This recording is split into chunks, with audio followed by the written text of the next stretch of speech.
Deontological ethics comes from the Greek word deo, which means to bind.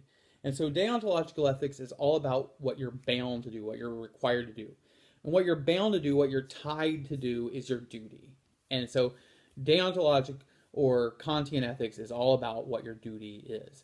But how do you know what your duty is? I mean, he comes up with this self-defeating test. The idea is it has to be universalizable. But what exactly does that mean?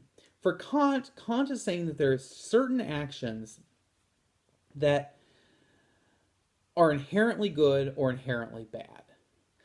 I usually think about it in regard to, I took a course in graduate school on action theory. Action theory is basically what is an action. And so you have, like, for example, flipping a light switch. Let's just pretend for a moment that this is a light switch. And you push the light switch, and on comes the light, and off goes the light. So there you go. That's what a light switch does.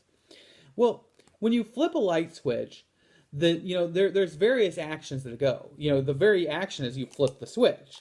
But there's also the case that when you do it, you turn on the light. That's part of the action.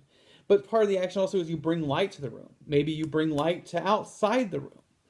And there are certain things that, maybe it helps you see. And these are all part of the actions you're taking. You're taking action to help yourself see, to help yourself do this or that. But on another level, there's a meta level to this when you flip the switch. There's also the fact that you're moving your finger. It's not just that you're doing that, but you're moving your finger. And there's a certain degree to which there's impulses in your arm, and there's brain activity that's causing your finger to move. And maybe there's even unintended consequences on the level of light, turning on light, bringing light to the room, that are also there, like, for example, scaring away a burglar and doing other things. But the case is that some of these things begin to go, well, that's not really what the action is. The action was flipping the switch. The action was turning on the light.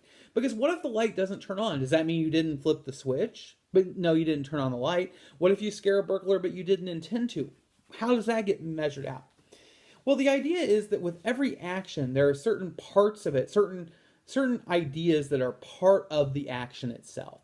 And for Kant, every verb you have has certain intended results that are part of the verb itself. Lying has a goal of deceiving. Deceiving is part of the very definition of lying. And so the idea here is that you're looking at the action and you're saying, what is part of the action? And part of the action of lying is deceiving. Part of the action of helping is to provide aid. Part of the action of killing is to render a person without life. Part of the action of stealing is to obtain goods. And the question then becomes is, if everybody went out and did this, can I obtain goods by stealing? Can I deceive by lying?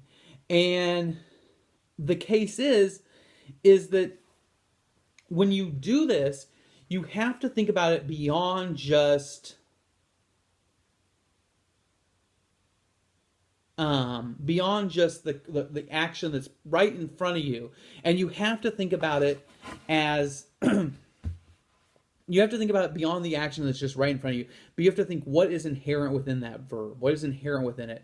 And if the verb does not allow for it to be done universally, then there is something self-contradictory about that word, about that action. And that is what Kant is trying to prevent. Kant is trying to prevent you from committing something that is self-contradictory. If the verb is self-contradictory, then it is a bad action. And that is ultimately what Kant is getting at when he does an ethical analysis.